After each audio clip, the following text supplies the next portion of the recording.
Hey guys, so with the end of the Boruto manga and the hiatus, my bad, probably shouldn't use the word hiatus with Hunter x Hunter fans around, and the break at the Boruto manga we'll be having for the next few months, I thought it'd be kind of cool to go over the ending of the Boruto manga and then discuss the biggest topic that's being talked about in the Naruto community. We start things off by seeing Kawaki confirm the lie that he wants to communicate to Shikamaru and the rest of the Hidden Leaf Village, which is that Naruto has been killed by the now outsider, which is Boruto. We see that Kawaki justifies all this by stating that this will make it easier for him and the rest of the village to hunt and kill Boruto, who is still contaminated by Momoshiki. Right there, we see another example of just how convicted Kawaki is about his goal not only to protect Naruto and the village, but to rid the world of all Otsutsukis. He will lie and manipulate anything he needs to in order to make sure that Naruto is safe and that Momoshiki is dead. To follow up on a previous video, Sarada is not the only person that is not unaffected by omnipotence, but Sumire is as well. Shikamaru then makes an announcement to everyone who is in pursuit of the outsider, who was first Kawaki, now Boruto, that the outsider may have killed Naruto. Sumire and Sarada, who have the memories of the original timeline, are still in complete shock, not only because of the revelation of Naruto possibly being dead, but they still don't quite understand why the roles of Kawaki and Boruto have suddenly shifted. Sumire and Sarada then speak about the current situation and how Ada is somehow involved with what is going on, as her and Sarada yet again seemingly are the only two people with unexplained reasonings as to why they're not affected by any of Ada's abilities. The high tense situation is too much for Sarada, as it affects her to the point of awakening the biggest topic right now in the Naruto community, which is her Mangekyo.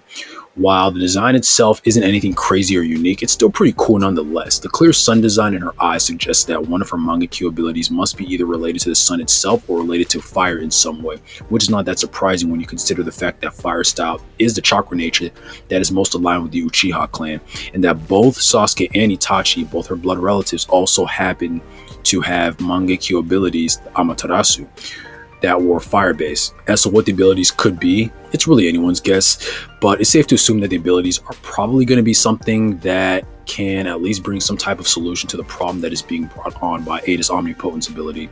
Not only that, but it may serve as some type of foil in a way to the karma mark, but that's just speculation. We see more evidence of omnipotence as Boruto's longtime friends Shikadai, Chocho, Inajin, and Mitsuki all look to attack and kill Boruto. He is then saved by Sasuke, who was convinced by Sarada to help Boruto in this matter after stating how Boruto is innocent and that Kawaki and Boruto have somehow swapped places in the minds of everyone. Sasuke, doing some detective work himself, starts to piece together some inconsistencies in his mind when he realized, how could Kawaki be the son of the Hokage if Boruto has his own Genin headband?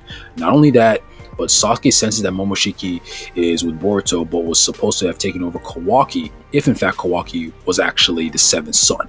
The inconsistencies are enough to make Sasuke say he can't even trust his own mind at the moment and knows that something is wrong with the present situation. The theory from my last video is actually proven correct when stating that Ada's omnipotence reacts on its own based off the strongest desire when Ada appears and says something to the similar effect. We then see further maturity from Boruto, as instead of freaking out on the matter at him, he empathetically reflects on the loneliness and insecurity he's feeling right now and highlights that this is the same feeling that Kawaki has dealt with his entire life. During this time, we see Momoshiki trying to overtake Boruto, as he was expecting Boruto to lose confidence in the current situation and give up complete control to Momoshiki. But regardless of whatever prophecy that Momoshiki talked about, Boruto's resolve makes him refuse to just accept the current situation, as he now sets his mind to find a solution to the current matter. He vows to return to the village stronger to take on Kawaki. It's kind of interesting how Boruto is so dead set on fighting Kawaki now, even though he agreed to sacrifice his life just a few chapters before for the same reason.